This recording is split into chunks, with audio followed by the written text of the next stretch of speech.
అవాస్తవాలన్నీ కూడా రకరకాల విధాలుగా ఈరోజు ప్రచారం చేస్తూ ఉన్నారు.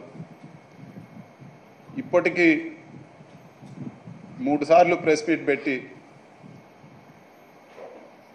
మదన్పల్లిలో జరిగిన ఇన్సిడెంట్లో నిజాలు తేలాలి, మా అఫిడవిట్లో లేని ఆస్తులు ఏమున్నాయి, 1000 ఎకరాలు అన్నారు.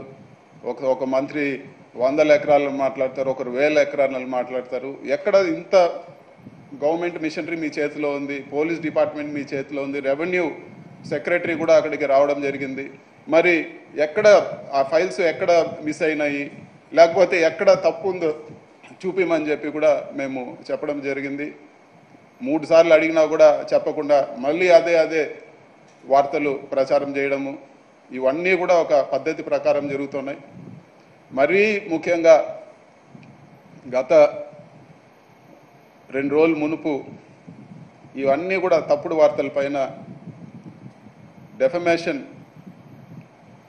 ఫైల్ చేయడానికి నోటీసులు ఇవ్వడం జరిగింది ఈనాడు యాజమాన్యానికి.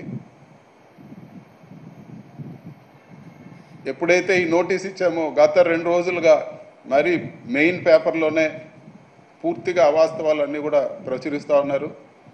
రకరకాలు అవి చూస్తే ఒక దావుద్ ఇబ్రాహిమో లేకపోతే ఒక సినిమాలో ఫ్యాక్షన్ విలన్లు ఏ విధంగా ఉంటారో ఆ విధంగా రకరకాల కథలు రాస్తూ ఉన్నారు.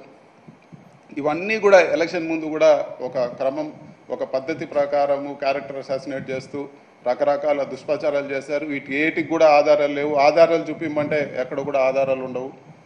ఇన్ని